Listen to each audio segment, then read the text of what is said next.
My task is not an easy one. It's one, however, that I relish. Trying to provide the history of Zionism, the new Yeshuv, down to 1949 in what will be 2 hours. What we don't finish this morning, in the first hour, we will complete this afternoon with Zionism to reality. So the presentation summary here is what the next 2 hours will be, an hour now and an hour this afternoon. Some of this is a squeezed compilation of Michael Berger's superb presentation of yesterday, Jews as people in Eretz Yisrael, peoplehood to nationhood, and then a short discussion about Jews existing as a minority, what does it do to them? Jews on the move as they change who they are in their identity in the 18th and 19th century, both physically on the move as well as intellectually and philosophically on the move. What is Zionism? What is the core essence of Zionism? And here the answer can be given in any number of 3 or 4 ways, and I think I will use probably all of them. One is the choice of Jews to control their own destiny, the choice to decide how to practice their religion, the choice of location. Did they want to stay in Eastern and Western Europe or North Africa or wherever they were, or did they want to move? The choice to go where? Or the choice, as a tiny minority did, to choose a Jewish national movement. And it's very important to recollect that Zionism was a movement by a few number of individuals in terms of the total number of Jews who were alive at the time. How does the Zionist thought evolve? And then, in some considerable detail, take you to the processes through which Jews moved from state-seeking to state-making to state-keeping. I think it's a nice paradigm in which to understand the evolution of this process. Theoretically, realistically, and then preserving it. And the preserving it, of course, is the post-1948 phenomenon, which we'll get into later in the week. How did the Zionist interests merge with that of the British? Why was it necessary for the Zionists to have a great power to help foster their development? Why were the Arabs of Palestine who lived there myth to know that the Jews were people who came to a land without a people? It's a nonsensical phrase which is thrown at Jews today. It has nothing to do with the reality of what was in Palestine in the 1880s or the 1890s or the 1920s. It's just fake news, for want of a better term. It's become fake history. But who were the Arabs of Palestine? What were they doing? How did they act? How did they interact with one another and then ultimately with the Zionists? How did the Zionists evolve their self-governance? How did they build a framework for a state? And here, the central concept is they built a state by linking people to the land.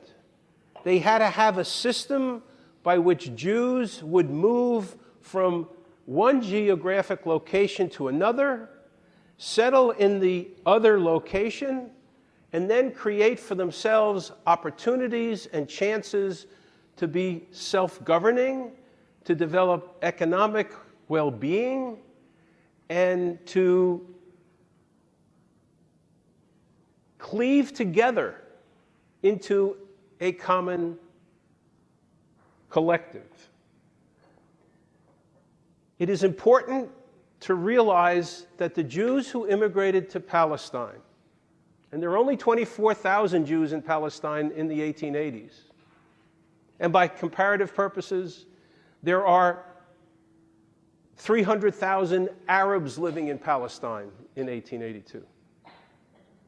And by 1917, there are 60,000 Jews and 600,000 Arabs. And by 1948, there will be 660,000 Jews and 1.2 million Arabs.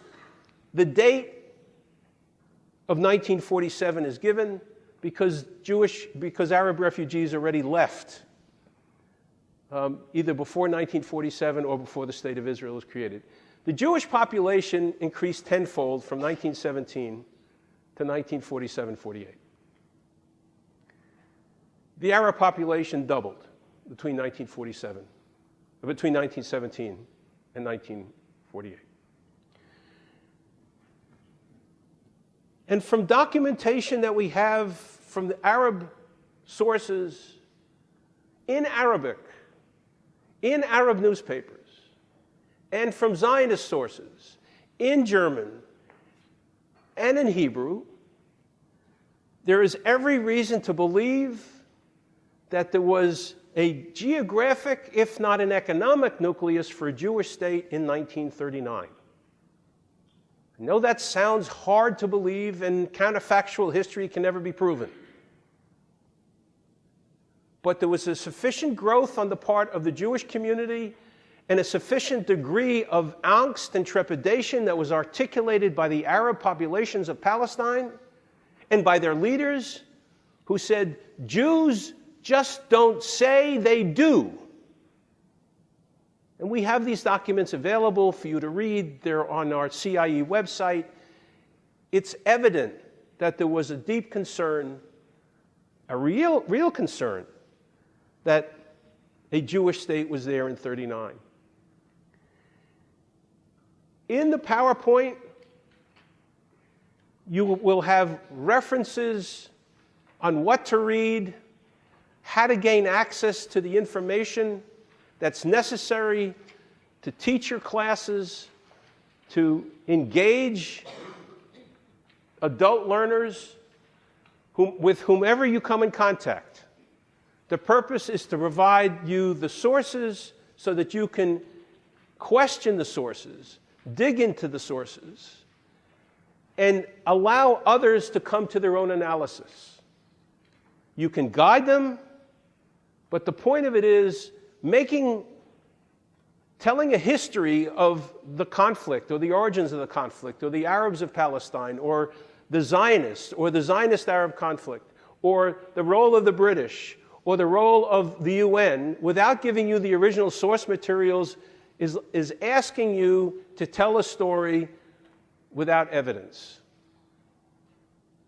And as a historian, my preference, of course, is always to have evidence. And as everyone who works for me knows, at the center and at the Emory Institute for the Study of Modern Israel, I never have enough evidence. Never. Ever. Ever. Ever. So yesterday, we went through this very quickly with Michael Berger, and it's really important for you to understand the connection of Michael Berger's presentation of yesterday with what will now follow on. Assume it is a vacation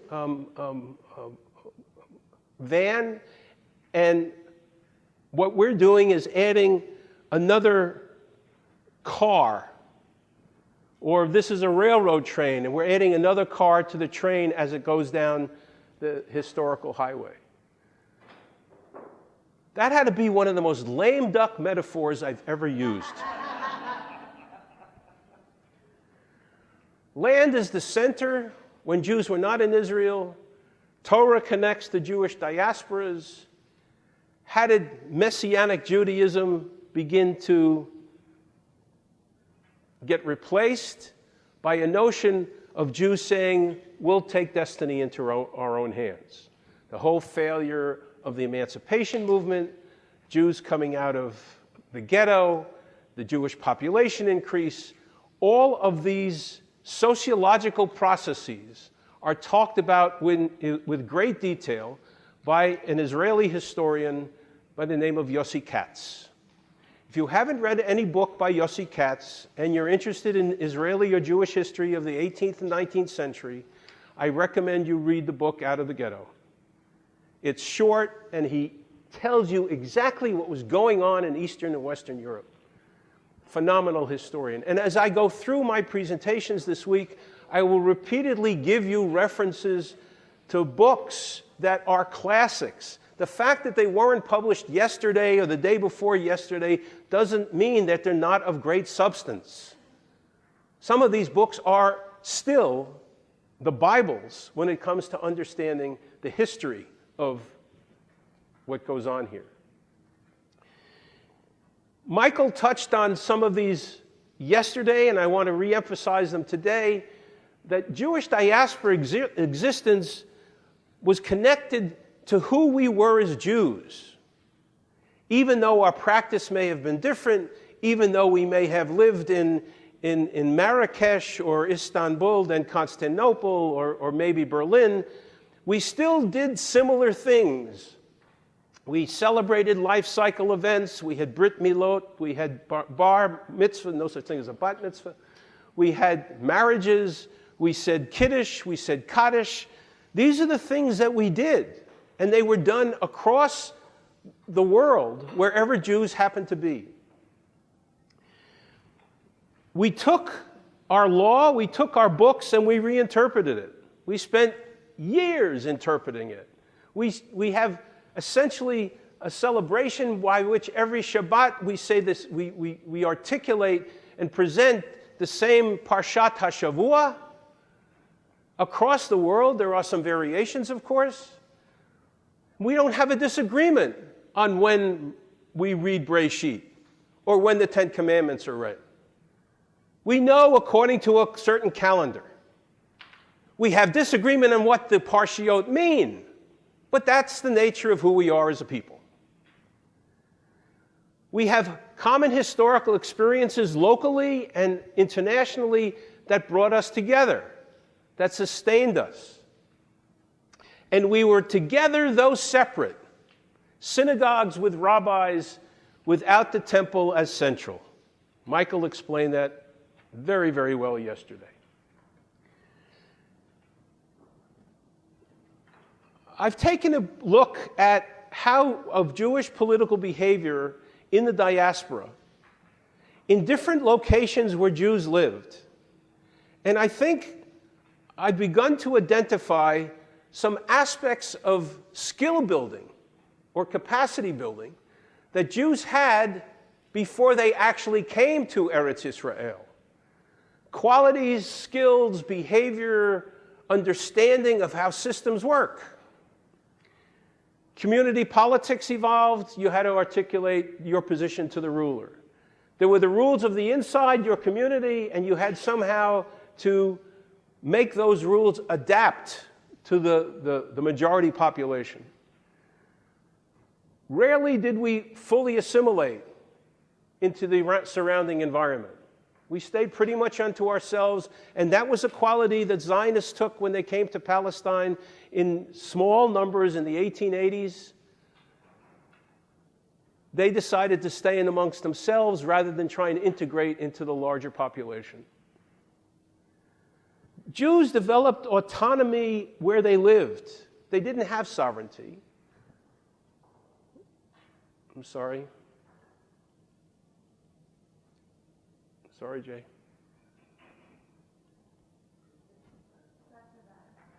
Sorry.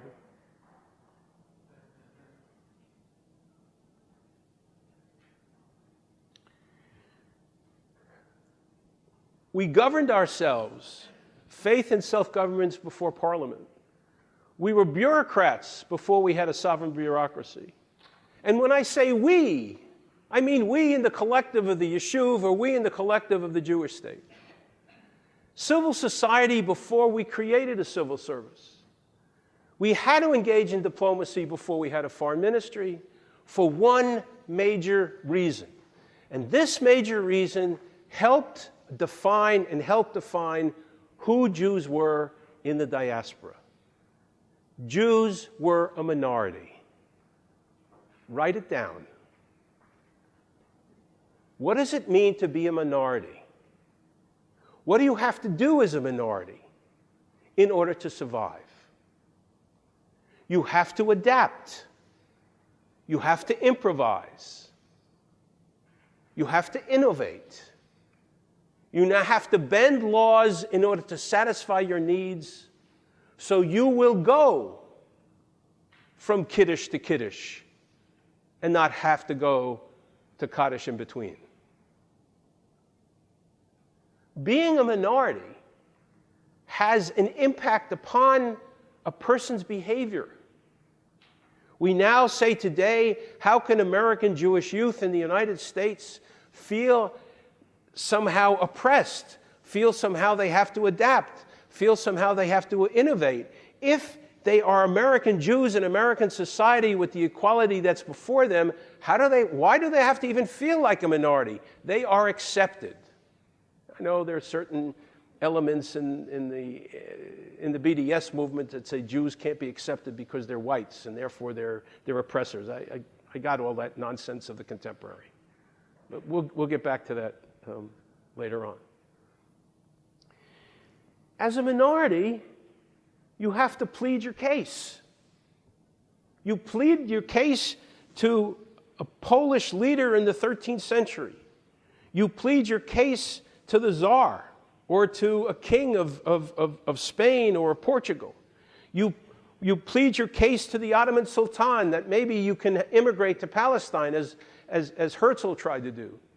You articulate your case to the British as Weizmann does in 1916, 17, and 18. You make a choice, as Ben-Gurion does in the mid-1940s, to spend time learning about America because he knows the largest Jewish population in the world will be in America ultimately, and he knows that American and Jews are going to be influential in how politics is made and how it functions and how it runs. And Jews in America will themselves become the articulator, the lobbying agent,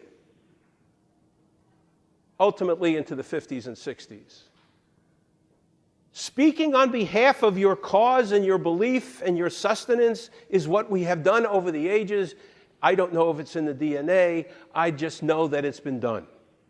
And I can show you along a long period of time in which Jews have articulated their positions.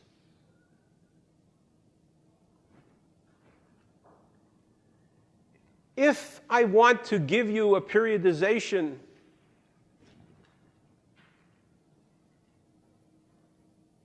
you want to throw that up there as the first one you want to give to your students to create an overarching, do so. And the names here are just hooks. I know there were dozens of others. And I know there were lots of women. Don't come at me with that. I got it. I got it. Why the 18th and 19th century? Jews are leaving the ghetto, they're interacting, or many of them are interacting with their surroundings. Liberty and freedom are offered, but emancipation fails. You can do an entire 3 or 4 or 5 or 6 or 7 presentations on failed emancipation. You can talk about oppression and anti-Semitism, and let me stop right here. Up until this moment, I did not use the word oppression or precariousness or anti-Semitism because a key value to me in teaching the history of Zionism in modern Israel is the notion that Jews had their own identity and have their own identity without what other people did to them. We don't need other people to define who we are. We have a book, we have procedures, we have life cycles. We've lived for a long period of time when we had two states, and we were dispersed.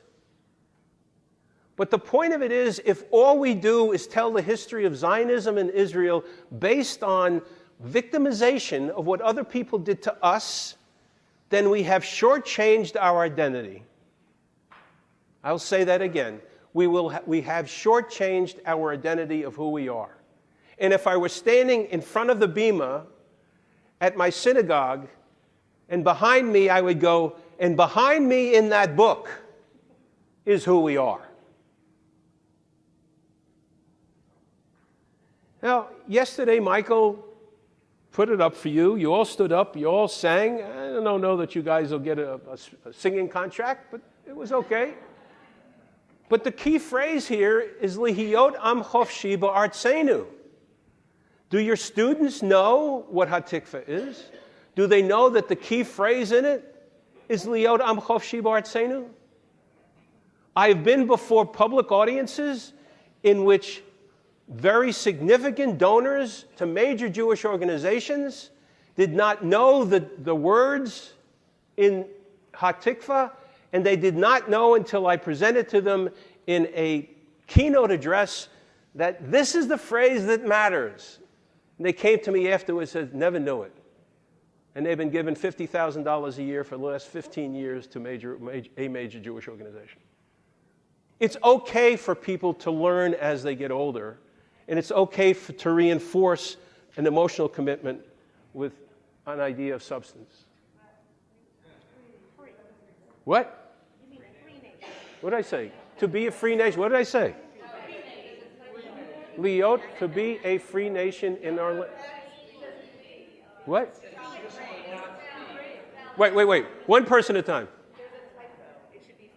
Oh, to be a free nation. Right, we paid our way there. Right. You go back to Israel. No, it should be a free nation. I got it. I don't know. It's something. Steve, yesterday someone who's worked for me for many years said, we shouldn't be giving this thing away for free. Everyone should pay $600. Maybe that's what that person meant. Good. I love it.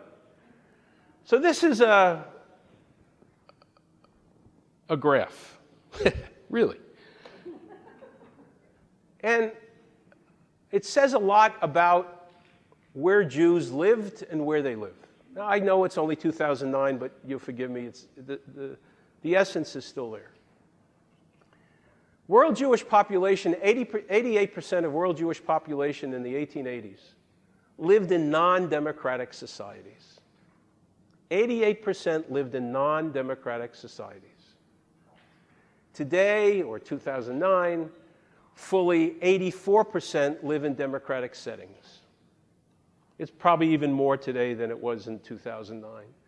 The point is, Jews moved from places where they could not live under an umbrella of freedom and liberty to places where they could practice freedom and liberty and choice, ultimately self-determination.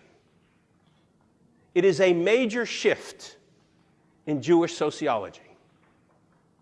I think it's a key concept to understand, to absorb, to understand that we as Jews changed our location. The Middle East, obviously, ancient Israel, important to Christianity, Judaism, and Islam.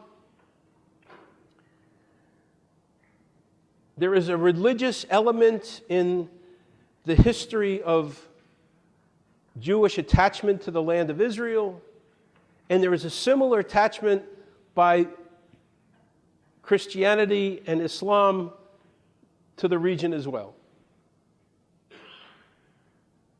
There is a geographical component and a geopolitical component. This is what the Middle East looked like in 1914, with essentially two major countries Persia/Iran, the Sudan being part of Egypt, or was, and then the entire center, the Ottoman Empire. In other words, what's going to happen in the next 5 to 7 years is this area is going to be divided up into states. It's going to be carved up by the British and the French, because they're going to be the victors in World War I. They are the ones who are going to defeat the Ottoman Turks.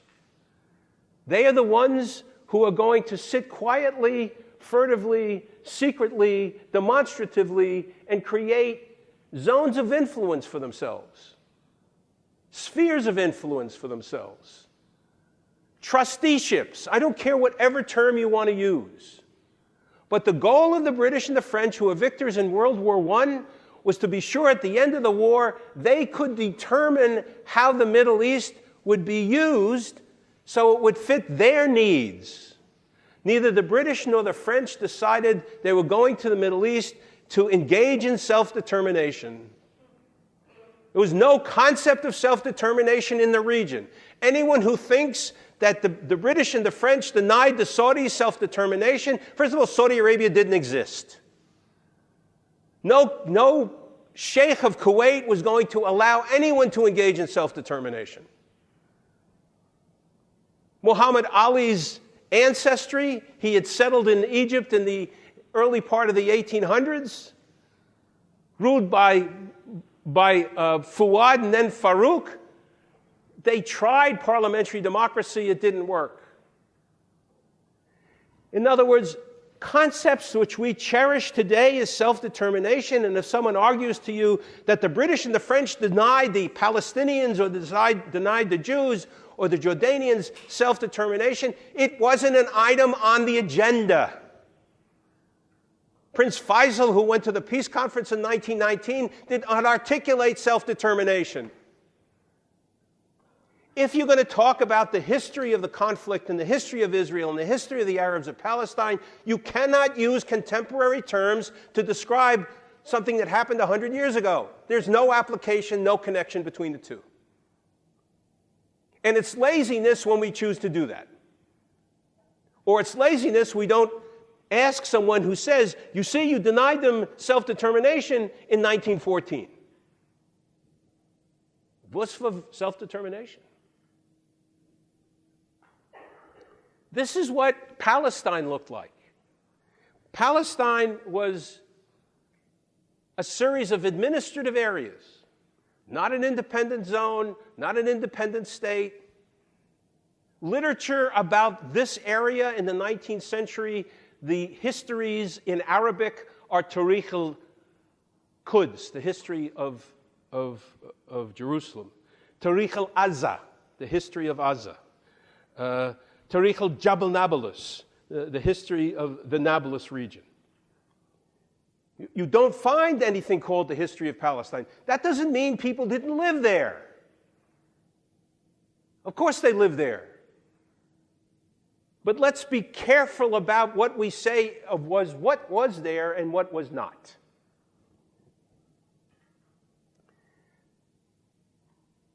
Palestine in the 18th and 20th centuries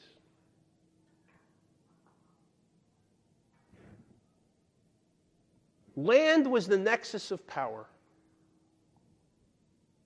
Land use was important. Who owned land?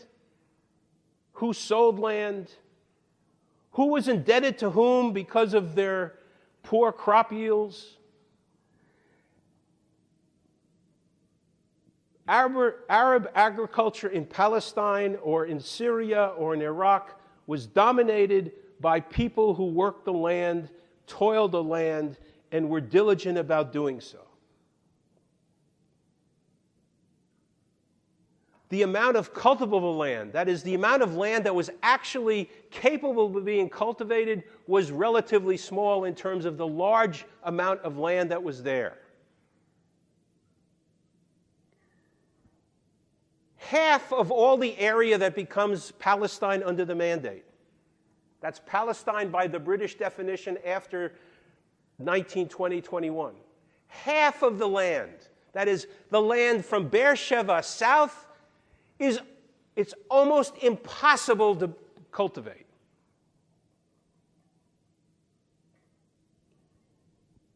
That's 13 million dunams. A dunam is a quarter of an acre. The other 13 million are to the north of Beersheba, and that includes the West Bank, all of the area that became Israel, and Gaza.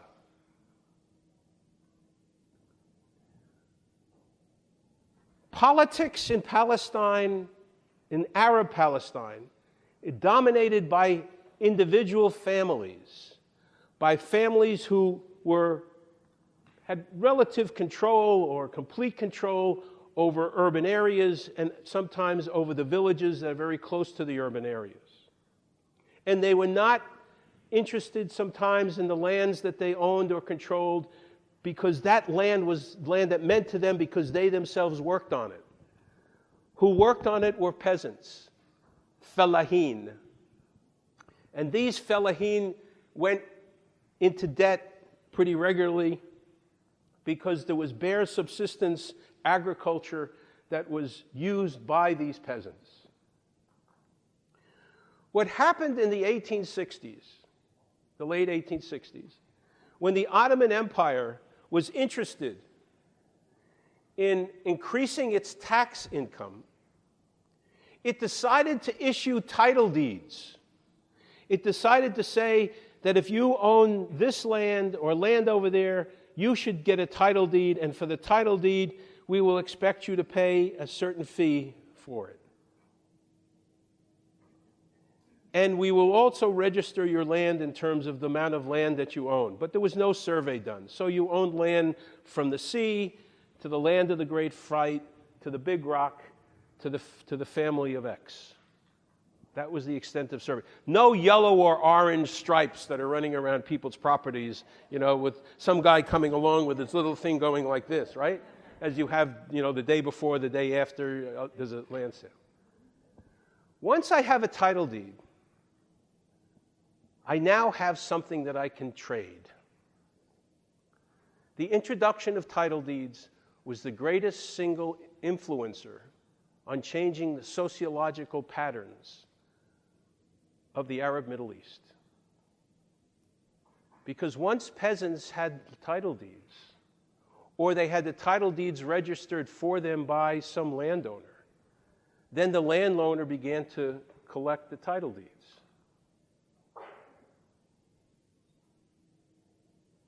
And if peasant Rachel has got a title deed, and she goes into debt, and she's in debt for 2 or 3 years, and she goes to Effendi Ken and she says to Effendi Ken, I'd like to obtain money for a new plow. I'd like to obtain some money for seeds, and my daughter's getting married. Well, I can advance this to you if in exchange you give me your title deed. And over a period of about 70 or 80 years in Syria, Lebanon, and Palestine, this is how land passed from the hands of the peasants, many of them, into the hands of individuals who became large landowners.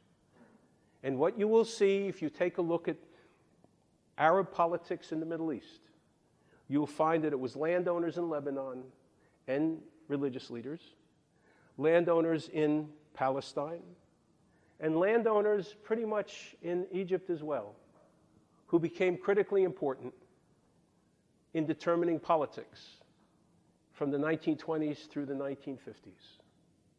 In other words, there was a sociological change that was going on within the Arab communities in this region.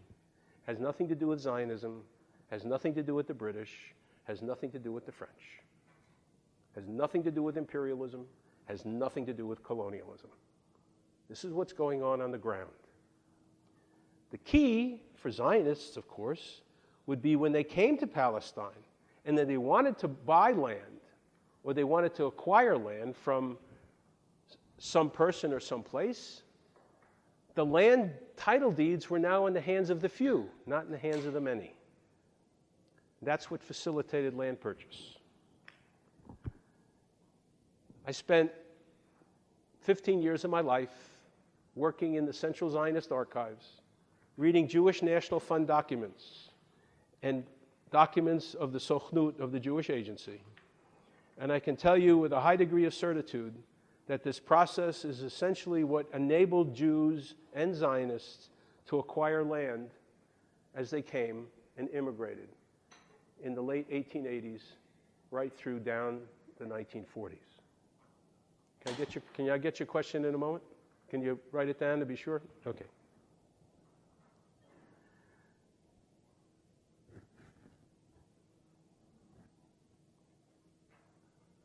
So here are the options for Jews in the 19th century.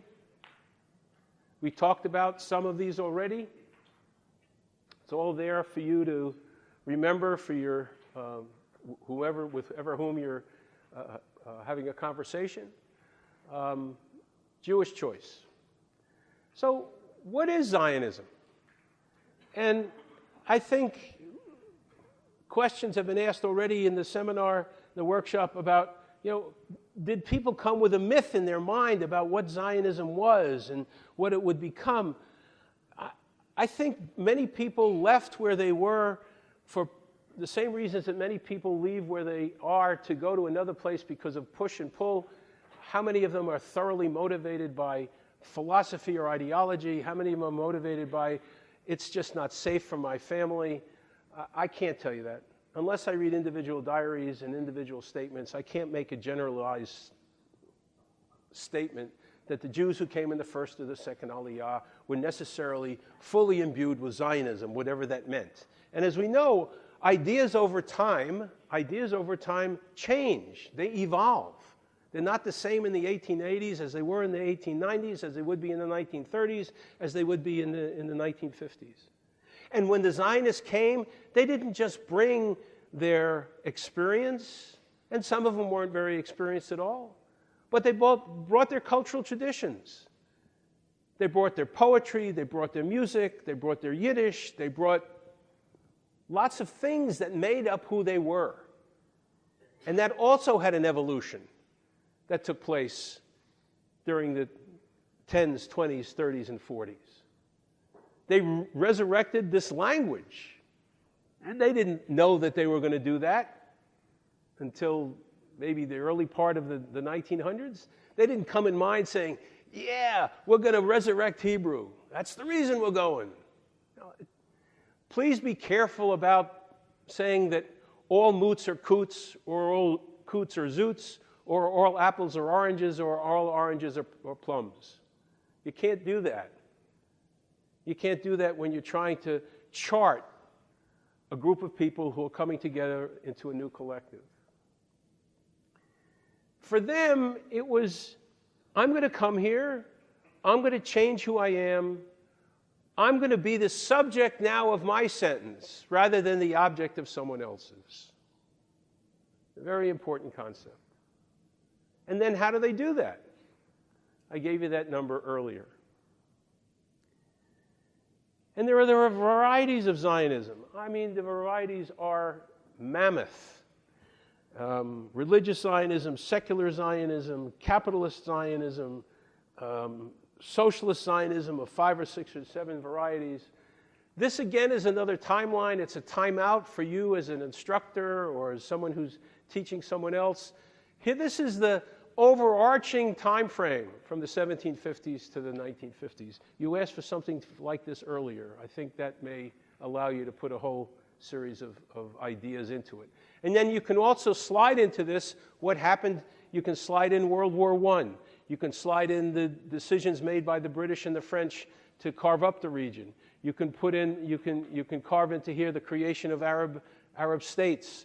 You can put into here the outbreak of World War I, and then World War II. I mean, there are lots of things you can add to this timeline, and I suggest you do that in the classroom and give the students or give whoever you're working with a chance to build this timeline, to create some measure of continuity so they know before and after. So there's a context, there's a perspective that they can see how it evolves. These are varieties of Zionism. Just unending. And within each one, you can have 4 or 5 different individuals who articulated ideas about it. Herzl, we all have assumed that Herzl was the founder of modern Zionism, but it's fair to say that Herzl was the first convener of modern Zionist ideologues who brought together Jews in 1897 because there were lots of Jews already who believed in the idea of a Jewish place. And if you take a look at an entry in the Jewish Encyclopedia, right? The Jewish Encyclopedia, the entry on Zionism, I think I got that right. The Jewish Encyclopedia, it's also on our website. The encyclopedia has an entry for Zionism that was written before Herzl's death. So it's the history of Zionism as it evolved in Eastern and Western Europe in the 1700s and the 1800s. It is the best summary of Zionism ever written up to that moment. Of course, we've had scholars since who have done quite well. But if you read these 11 and 12 pages, you get an idea of Herzl pulled together a group of people who already had this motivation and this thought that maybe Jews deserved a state, or maybe they should have a state, or maybe they should fight for a state, and maybe the anti-Semitism that they were experiencing, the only way to answer that would be to have one. Tel Aviv, 1914. This is the division of the Middle East in 1916, and you see here the British wanted to control this zone from here all the way out here to the Persian Gulf. So they, in the negotiations with the French, they wanted control of Palestine, which then included Jordan, then included portions of Iraq, all the way out here, and they had agreements with Arab leaders up and down the coast. When the Balfour Declaration was issued in 1917, the British had made agreements already with Arab notables who ruled in the Arabian Peninsula. In other words, the Declaration was not an outstanding agreement, with the exception, of course, that it was a promise made to Jews, but the British had made dozens of other agreements with dozens of other local leaders in order to secure and preserve British strategic presence. Again, it's the context for me that matters. Understanding the context, that this was not just something out of the blue, that somehow Weitzman got along well with Lloyd George and Lord Balfour, and therefore they got it. No, for the British, this was important to be able to control one particular item. One particular item for the British that was of great geostrategic importance was the 106-mile Suez Canal. The British had been here since 1881. They defeated the Ottoman Turks. They wanted to secure this side of the canal. In order to secure this side of the canal, they wanted to rely upon a group of people that they think they could depend upon. And as Winston Churchill said in 1918 and 1919, why do we even want to think about making an agreement with the local Arabs? They did nothing for us during the war. Now you can say Churchill had no right to say that. Well, he did. And it happened to be that the folks who were the conquerors made the decision. I can't turn back history. I can't say they didn't have the right to do so.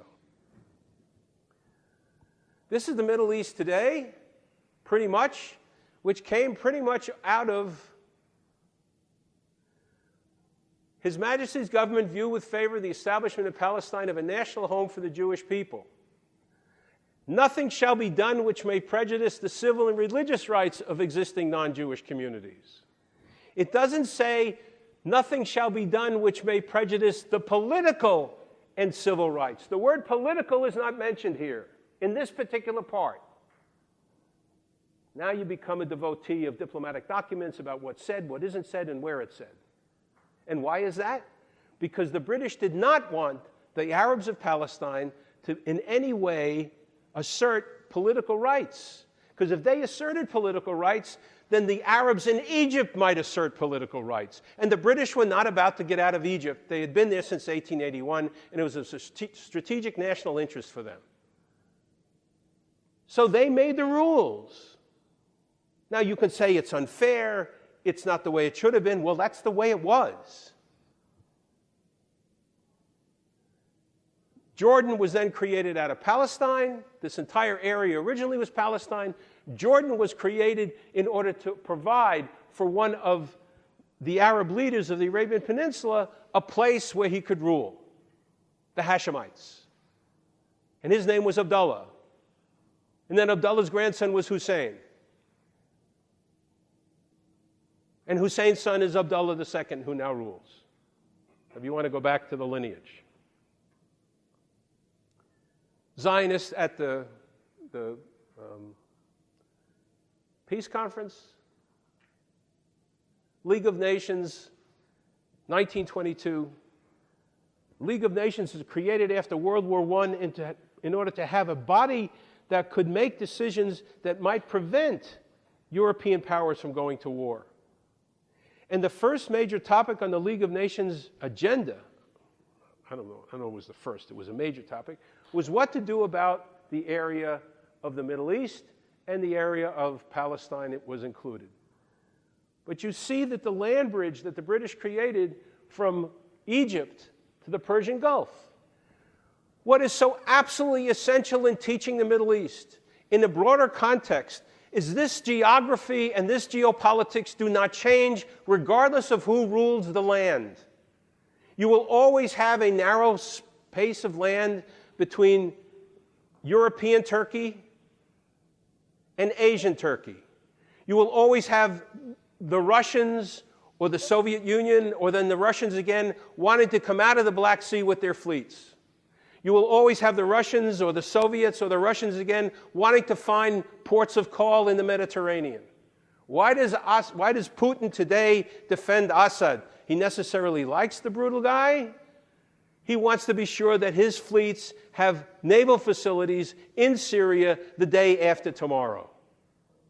The Suez Canal will always be important. 106 miles long, needs to be used by troop carriers, needs to be used by aircraft carriers, needs to be used by oil transports. We make an agreement with whomever is in Egypt because of Egypt's geographic importance. We need to be sure that this area down here has a measure of stability. Al-Qaeda of North Africa, Al-Qaeda of Ethiopia. Why do we fight to keep this waterway open? For the same reasons. Why is that waterway so important? The Straits of Tiran. In other words, you take a look at the 5 geographic choke points, water choke points, they can help you shape and decide and teach geopolitics of the Middle East. And it had nothing to do with the Arab-Israel conflict. It has to do with getting in and through the region.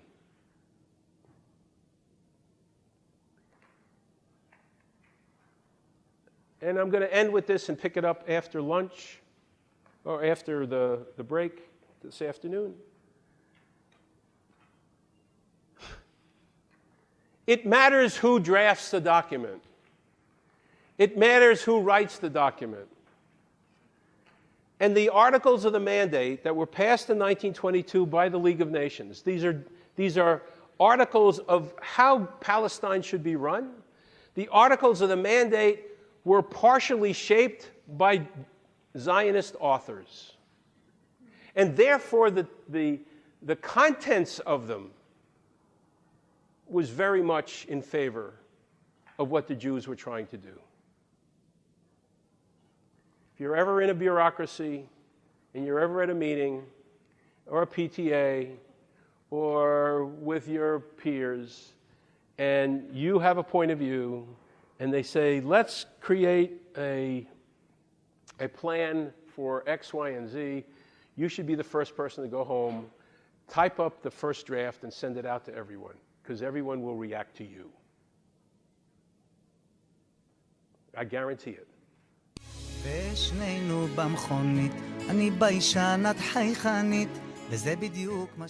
wondering what authority instituted the system of title deeds you were talking about? Speak. The title deeds? I was wondering what authority instituted that system. The title deeds were issued by the Ottoman Turkish government in order to enhance tax revenue specifically for that purpose. And in a broader context at the time, the Ottoman Turks were trying to reform their administrative behavior in the empire in order to make themselves more solvent. I don't know how else to put it. Yes, second question. Third question, raise your hand so we can get the microphone to you. Yes, go ahead. Thank you. This was a great talk. I just wanted to ask you, as far as when the Jews settled the land, you mentioned that they had to purchase it from some landowners, but also it mentions that the British helped the Jews settle the land. Does that mean they were given land on these settlement areas, or they purchased every piece of it? Facilitating settlement meant that there would be no laws that would be applied that would prohibit land purchase, but not actually giving. No land was actually given to the Zionists by the British, because it wasn't the British to give. But they weren't going to apply laws that were going to inhibit the process. The British did between 1918 and 1920, when their military administration was in control of Palestine, and the maps and the agricultural records had been destroyed by the Ottoman Turks. The British summarily said there will be no land transactions that will take place until we can restore a measure of accuracy on who owns what. And then they proceeded to reissue title deeds. But that was the only intrusion that the British made until 1939, when they issued the white paper which says Jews are prohibited from buying land except in a small part of the area of Palestine. But facilitation did not mean giving. Good question. Thank you for the nuanced question. Hello. Close to your mouth, please. Oh, can you speak a little bit to the role of Aaron Aronson and the Neely espionage ring in the furthering of negotiations for the Balfour Declaration, and the role it played also in the settling of Palestine? Well, I wouldn't want to give too much credit to Aaron Aronson, but the point is that because Aronson and others did engage in spying on behalf of the British felt that Aronson and his small group of spies were friendly to British interests. I don't know that Aronson particularly, I've never seen it in the documentation, maybe I'm thoroughly off base here. Aronson's role in connecting with Weizmann and the politicking for the Balfour Declaration in 16 and 17, I don't recall. I would have to look at Weizmann's letters to see if he actually had any communication with Aronson.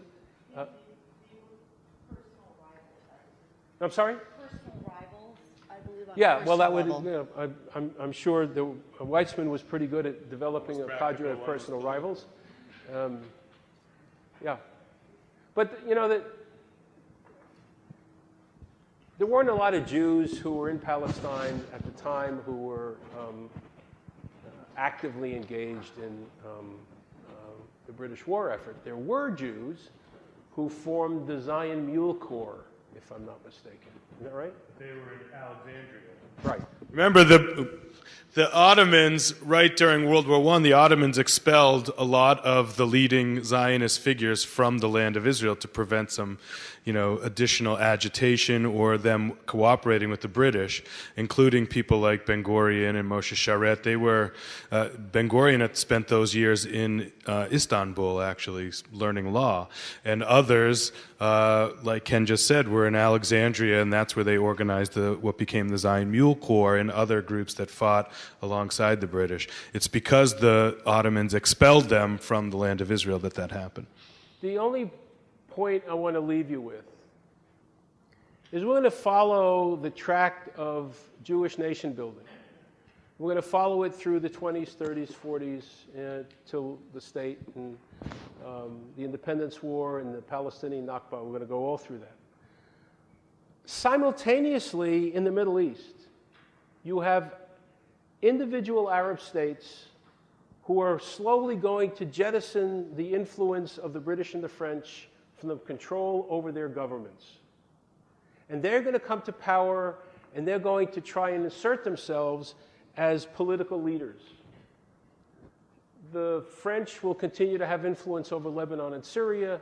The British will continue to have influence over Iraq and Jordan, as well as Palestine.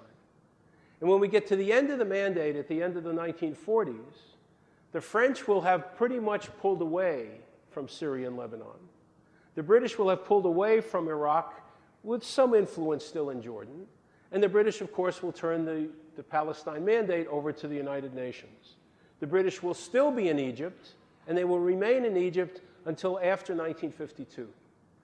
So that the Middle East, at the time when the Jewish national home is evolving and growing, you have Arab states on the periphery who are interested in the Palestine question, but aren't motivated enough to do a lot to make a difference in order to help Arabs in Palestine or to truncate the Jewish national movement. And I think it's good to look at the broader context of what's going on. Rich, thank you very much. Yeah, thank you.